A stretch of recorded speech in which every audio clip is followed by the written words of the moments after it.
Welcome back students.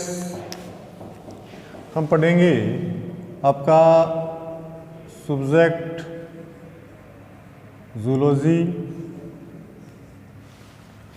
और आपकी ये क्लास रहेगी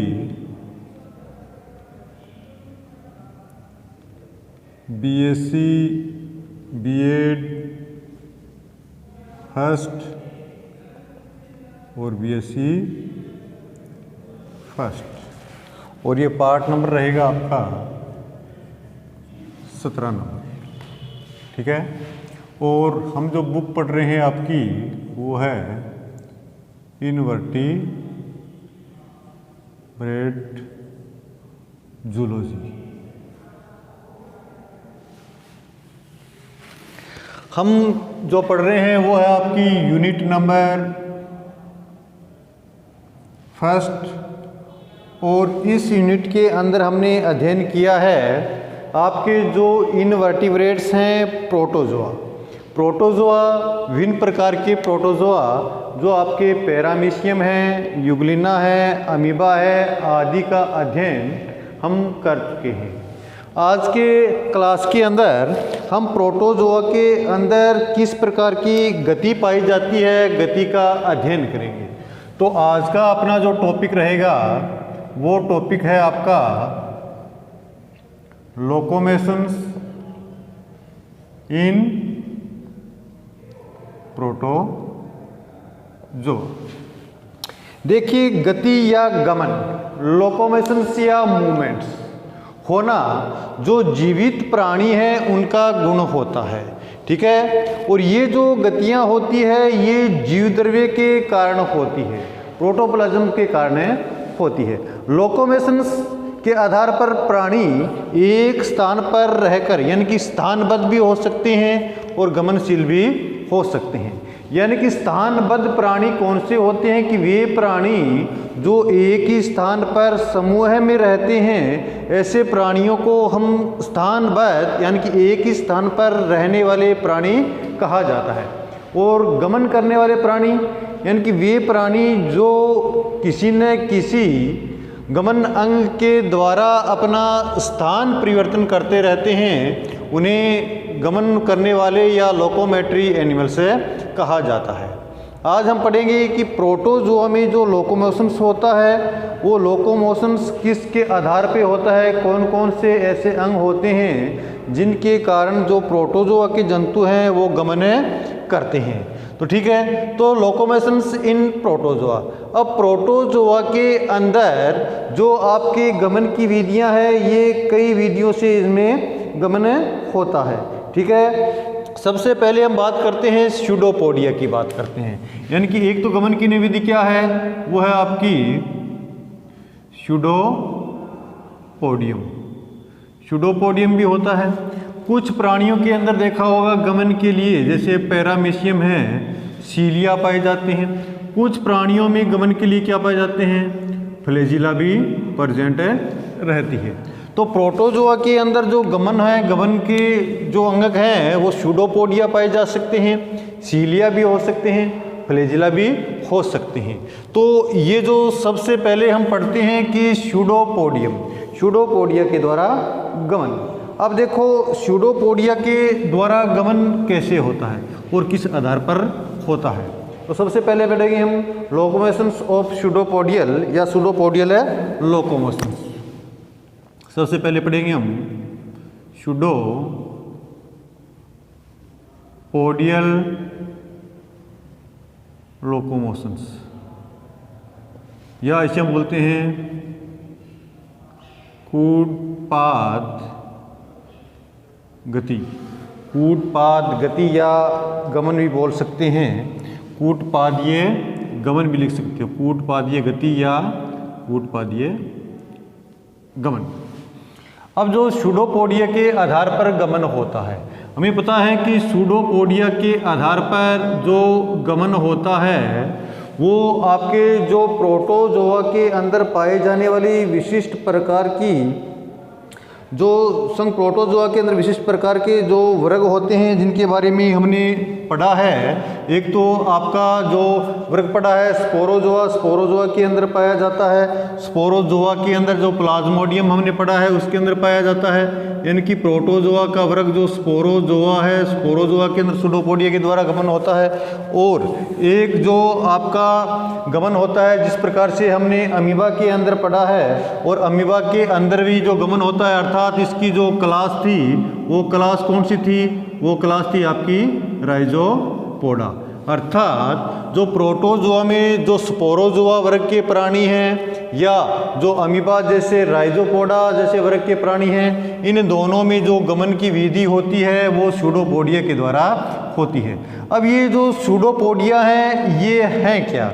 ये जो सूडोपोडिया हैं ये कुछ नहीं है कि सूडोपोडिया की ये जो एनिमल्स हैं हमें पता है कैसे हैं, यूनिसेलुलर हैं। ये सभी प्रकार के एनिमल क्या हैं, यूनिसेलुलर है। हमें पता है कि प्रत्येक सेल में क्या पाई जाती है, सेल के अंदर प्रोटोप्लाज्म पाया जाता है, प्रोटोप्लाज्म में पाया जाता है। तो सूडोपोडिया क्या है कि ये जो प्रोटोप्लाज्म है, प्रोटोप्लाज्म की एक बाहरी क्या होती है, बाहरी रूप से अभिवर्धी होती है, बाहरी रूप से अभिवर्धी होती है। यानी कि प्रोटोप्लाज्म एनिमल के शरीर से बाहर की रूप एक अभिवर्धी के रूप में निकलता है और जिससे क्या बनते हैं, अस्थायी संरचना बनती है जो गमन में सहायक होती है, उसे सूडोपोडिया कहा जाता है। अब ये जो सूडोपोडिया होते हैं ये सूडोपोडिया भी आपके आकार में संरचना में भिन्न भिन्न प्रकार के हो सकते हैं। अब जो सूडोपोडिया कितने प्रकार के हो सकते हैं, कौन कौन से हो सकते हैं, उनके बारे में बात करेंगे। एक तो आपका जो सूडोपोडिया है जिसे हम क्या बोलते हैं, लोबोपोडिया कहा जाता है। क्या कहा जाता है, लोबोपोडिया। सूडोपोडिया यानी कि एक जिसे बोलते हैं हमें लोबोपोडिया कहा जाता है। ये लोबोपोडिया कुछ नहीं है, लोबोपोडिया जो होता है यानी हमें पता है कि जो जंतु के अंदर क्या पाया जाता है, अमीबा के अंदर, यानी कि सामान्यतः लोबोपोडिया द्वारा जो गमन पाया जाता है किसमें पाया जाता है, अमीबा के अंदर पाया जाता है। और अमीबा का जो जीव द्रव्य है प्रोटोप्लाज्म है उसे एक्टोप्लाज्म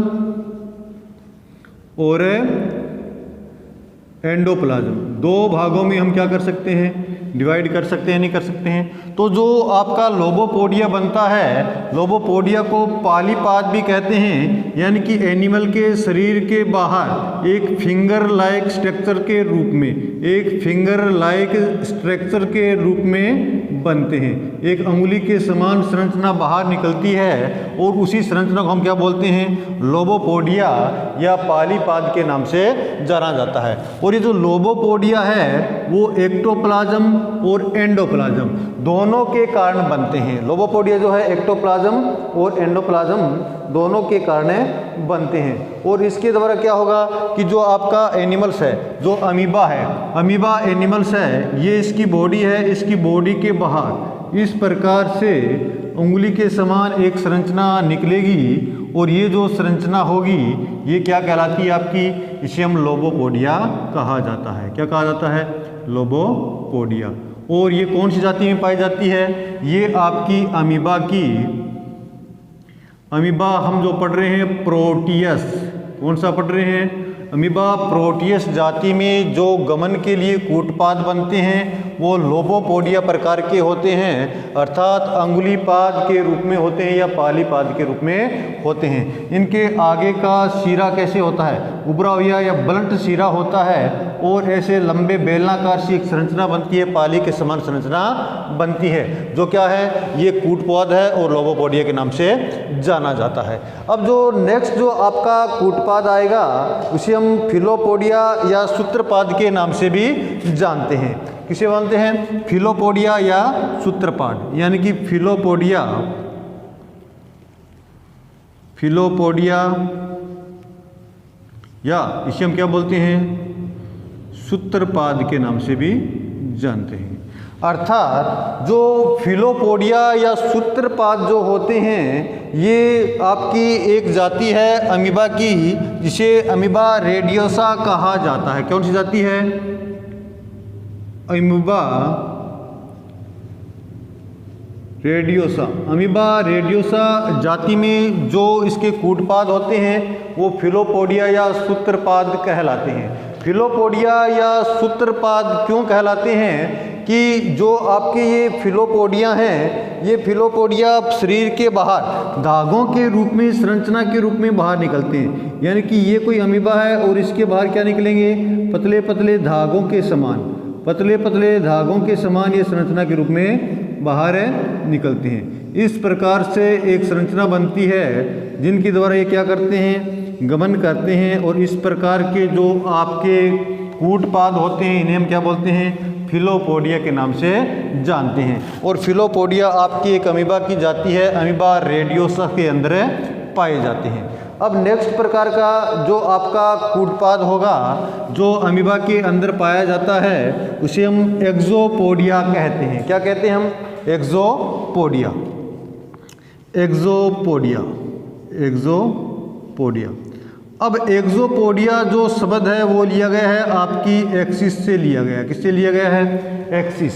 अर्थात इस प्रकार के जो कूटपाद होते हैं उनमें एक एक्सिस पाई जाती है, केंद्रीय अक्ष पाई जाती है।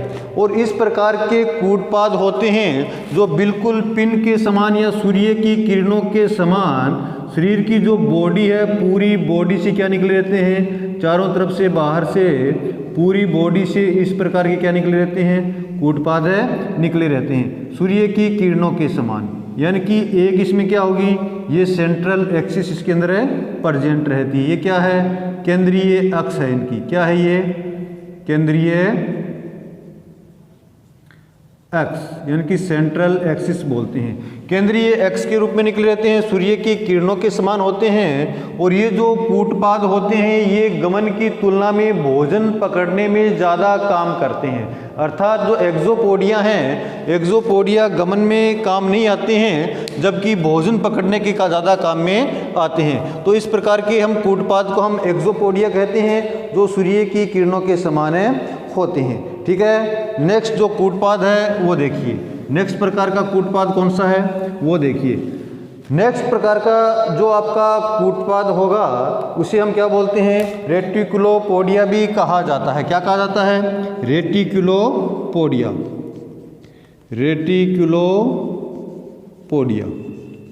रेटिकुलोपोडिया, या इसे हम क्या बोलते हैं, जालिका पाद। रेटिकुलोपोडिया या जालिका पाद के नाम से भी ये जाना जाता है। ठीक है, ये जो आपका कूटपाद होगा एक प्रोटोजोआ है एल्फीडिया। कौन सा प्रोटोजोआ है, एल्फीडिया के अंदर पाया जाता है। रेटिकुलोपोडिया या जालिका पाद क्या होता है, ये प्राणी के शरीर के बाहर इस प्रकार से बिल्कुल धागों के समान संरचना निकलेगी। और धागों के समान जो संरचना होती है वो एक दूसरे से जाल रूप में भी पाई जाती है। क्या पाई जाती है, एक दूसरे से जाल बनाती हुई भी पाई जाती है। अर्थात इस प्रकार से जालिका के रूप में ये संरचना में परिवर्तित हो जाती है। जालिका रूपी संरचना में होने के कारण इसे जालिका पाद या रेटिकुलोपोडिया के नाम से भी जाना जाता है। अर्थात जो सूडोपोडिया होते हैं वो सामान्यतः आपके 4 प्रकार के होते हैं। एक तो लोबोपोडिया होता है जो अंगुली के समान, दूसरा होता है फिलोपोडिया यानी कि धागों के समान संरचना में, और तीसरा होगा एक्सोपोडिया जो सूर्य की किरणें होती है, सूर्य की किरणों के समान इसमें एक मुख्य अक्ष पाई जाएगी, उन्हें एक्सोपोडिया कहेंगे। और चौथा जो होता है वो जालिका पाद या रेटिकुलोपोडिया, यानी कि ऐसे कूटपाद जो जालिका के रूप में होते हैं उन्हें रेटिकुलोपोडिया के नाम से जाना जाता है। तो ये तो थे 4 प्रकार के इसमें पाए जाने वाले कूटपाद। अब ये जो कूटपाद होते हैं ये किस प्रकार से बनते हैं, किस प्रकार से बिगड़ते हैं, इसके बारे में बहुत से वैज्ञानिकों ने अपने अपने सिद्धांत क्या किए हैं, प्रस्तुत किए हैं। तो वैज्ञानिकों के जो प्रिंसिपल्स या सिद्धांत हैं इन कूटपाद के से संबंधित वो कौन कौन से हैं उनके बारे में हमें देखते हैं। तो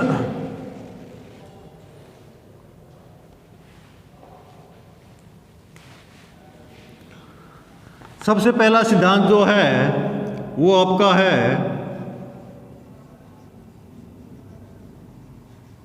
कॉन्ट्रैक्शन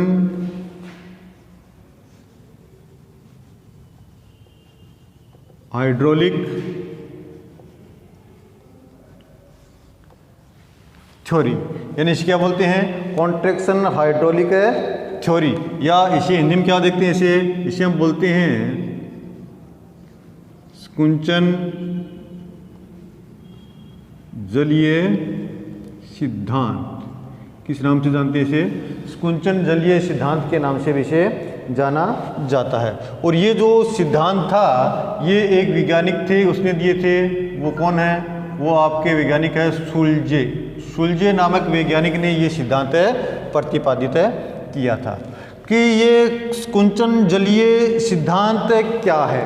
स्कुंचन जलीय सिद्धांत के अनुसार कि जो हमें पता है कि ये अमीबा है, क्या है, अमीबा है, और अमीबा की जो पूरी बॉडी है, पूरी बॉडी के अंदर क्या होगा कि पूरी बॉडी में बाहर की ओर इसमें क्या पाया जाता है, एक द्रव्य रूप में ये जो पार्ट होगा ये इसे क्या बोलते हैं, इसे बोलते हैं हम एक्टोप्लाज्म, और बीच में क्या है इसके, एंडोप्लाज्म, ठीक है।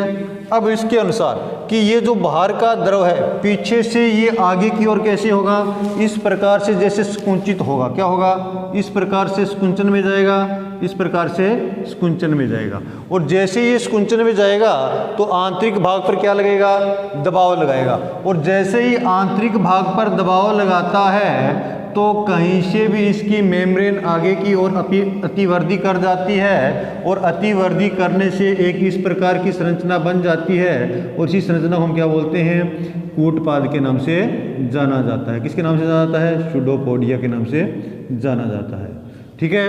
तो ये जो सिद्धांत है इसे बोलते हैं कॉन्ट्रैक्शन हाइड्रोलिक थ्योरी, स्कुंचन जलीय सिद्धांत, ठीक है। नेक्स्ट जो सिद्धांत है वो देखो, नेक्स्ट जो सिद्धांत है वो है पृष्ठ तनाव सिद्धांत, सरफेस टेंशन थ्योरी, पृष्ठ तनाव सिद्धांत या सरफेस टेंशन थ्योरी के नाम से जाना जाता है। नेक्स्ट सिद्धांत कौन सा है, नेक्स्ट सिद्धांत surface tension theory, surface tension theory, या इसे हम क्या बोलते हैं, पृष्ठ तनाव सिद्धांत, पृष्ठ तनाव सिद्धांत के नाम से भी जाना जाता है। ये आपके वैज्ञानिक थे, कौन से, बर्थोल्ड नामक वैज्ञानिक के द्वारा ये सिद्धांत प्रतिपादित किया गया है, surface tension theory. Surface tension theory क्या कहता है कि जैसे ही अमीबा, ये क्या है, ये कोई सरफेस है, यानी कि ये कोई धरातल है, इस धरातल के ऊपर जैसे ही अमीबा कोई संपर्क में आएगा तो यहाँ की इसकी बॉडी है, बॉडी के इस भाग का जो पृष्ठ तनाव है वो क्या हो जाएगा, कम हो जाएगा। पृष्ठ तनाव कम होने के कारण ये बॉडी क्या हो जाएगी, अंदर की ओर संकुचित हो जाएगी। जैसे ही बॉडी ये अंदर की ओर संकुचित होती है तो क्या होता है, जैसे ये बॉडी अंदर की ओर संकुचित होती है तो क्या होता है कि ये अंदर की ओर जब जीवद्रव्य गमन करेगा तो आगे की ओर दबाव लगाएगा या नहीं लगाएगा। जब आगे की ओर दबाव लगाता है तो अमीबा कैसा हो जाएगा, अमीबा के अंदर इस प्रकार की संरचना के अंदर है ये कूटपाद बन जाते हैं। तो पृष्ठ तनाव के कारण ये कूटपाद बन सकते हैं। ये सिद्धांत किसने बताया था, बर्थोल्ड ने बताया था, इसलिए इसे पृष्ठ तनाव सिद्धांत के नाम से भी जाना जाता है, पृष्ठ तनाव सिद्धांत के नाम से भी जाना जाता है। अब नेक्स्ट सिद्धांत इसका क्या है, नेक्स्ट सिद्धांत देखो, नेक्स्ट सिद्धांत जो कूटपाद से संबंधित दिया गया है वो आपका है रोलिंग मोमेंट थ्योरी के नाम से जाना जाता है। रोलिंग मोमेंट है थ्योरी, कौन सा है, यानी कि rolling moment theory, rolling movement theory, या इसे हम क्या कहते हैं,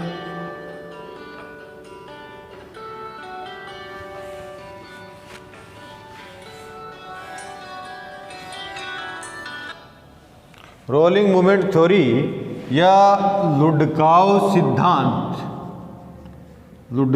सिद्धांत के नाम से भी जाना जाता है। ये आपके एक वैज्ञानिक थे जेनिंग। कौन से वैज्ञानिक थे? जेनिंग नामक वैज्ञानिक ने ये सिद्धांत प्रतिपादित किया था। इस सिद्धांत के अनुसार कि जब कोई अमीबा क्या है? एक द्रव से भरे हुए पाउच के समान स्ट्रक्चर है। अर्थात जब ये किसी भी धरातल के ऊपर आता है तो ये द्रव से भरी हुई एक पाउच यानी गुब्बारे के समान संरचना है। तो ये संरचना जैसे ही धरातल पे आएगी, धरातल के दबाव के कारण आगे की ओर इसका द्रव क्या हो जाएगा? फैल जाता है। जैसे इसका द्रव आगे की ओर फैलेगा तो ये क्या होगा? आगे की ओर एक कूटपाद का निर्माण कर देता है और इस प्रकार से अमीबा जो होगा लुढ़कता हुआ क्या करता है? गमन करता है। किसके अकॉर्डिंग? जेनिंग के अकॉर्डिंग। इसलिए इस सिद्धांत को रोलिंग मूवमेंट थ्योरी के नाम से भी जाना जाता है। ठीक है।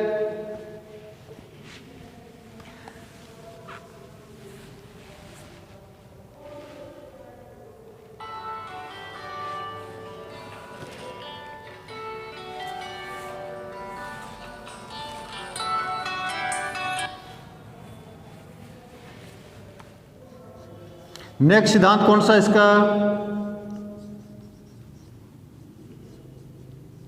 Contractions working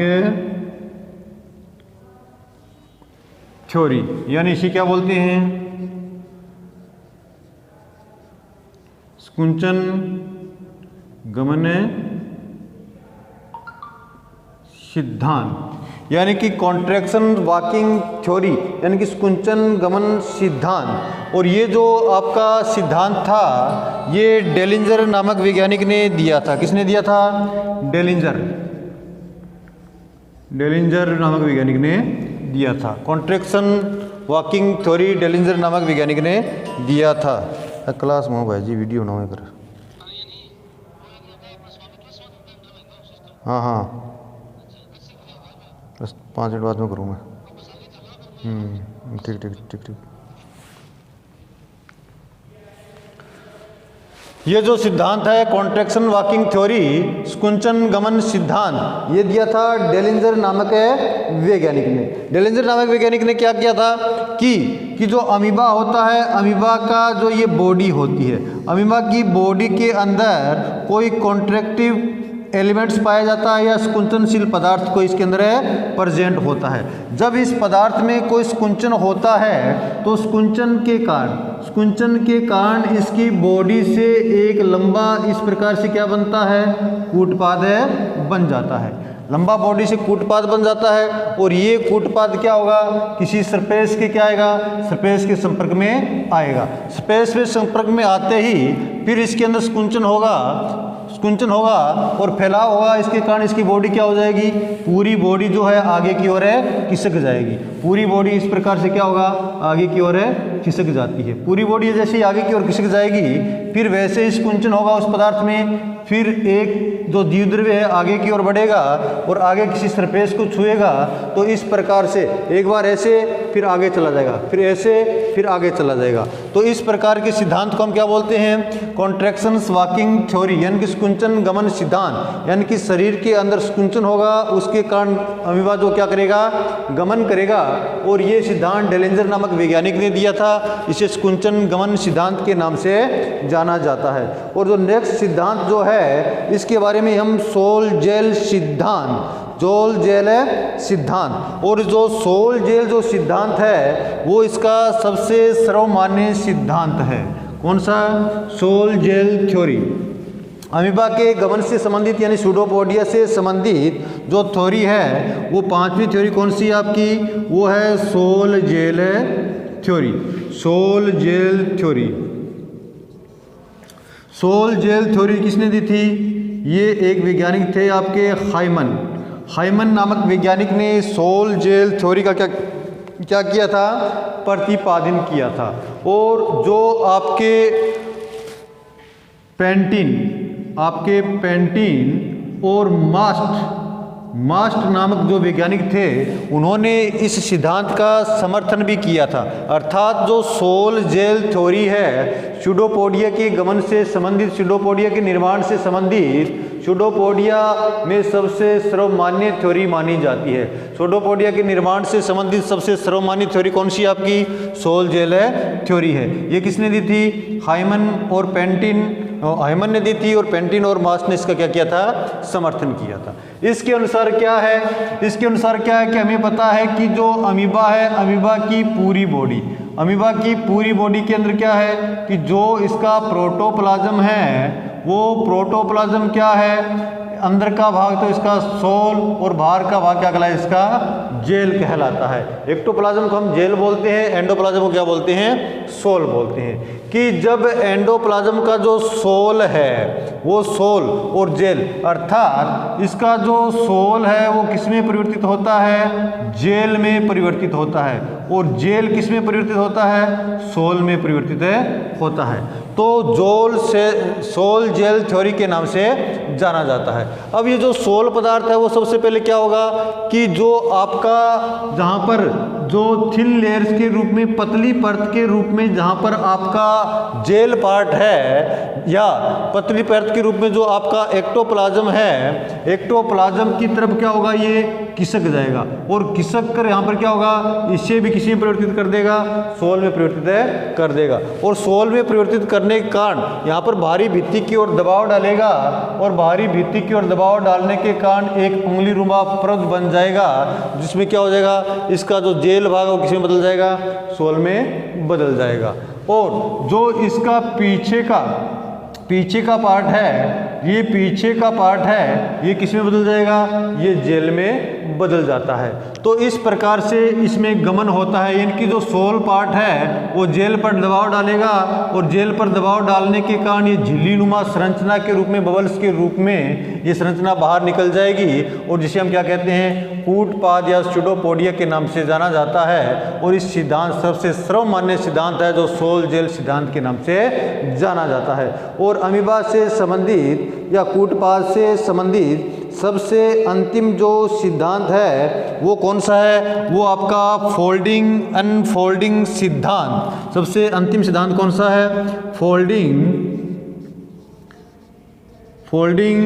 and unfolding theory. सबसे अंतिम सिद्धांत कौन सा है? Folding and unfolding theory. और ये जो सिद्धांत था ये आपके गोल्डएकर नामक वैज्ञानिक ने दिया था। किसने दिया था? गोल्डएकर और लॉर्क नामक वैज्ञानिक ने ये प्रतिपादित किया था। क्या सिद्धांत है? Folding and unfolding theory. अब देखो इस सिद्धांत के अनुसार क्या है कि इस सिद्धांत के अनुसार के जीवद्रव्य में जो कुछ प्रोटीन की श्रृंखला उपस्थित होती है, इसके प्रोटोप्लाज्म में जो प्रोटीन की श्रृंखला उपस्थित होती है, ये प्रोटीन की श्रृंखला कॉन्जुगेटेड होकर एक जगह एकत्रित होकर क्या करती है? वलन के रूप में आती है और फिर क्या करती है? खुलती है। यानी कि जब ये प्रोटीन वलित होता है और खुलता है, उससे क्या बनते हैं? स्यूडोपोडिया का निर्माण होता है। अर्थात प्रोटीन के अणुओं में कभी स्कुंचन होता है, कभी रिलेक्शन होता है, यानी कि स्खलन होता है। तो स्कुंचन और रिलेशन की प्रक्रिया के फलस्वरूप ही क्या होता है? इसमें कूटपाद का निर्माण होता है।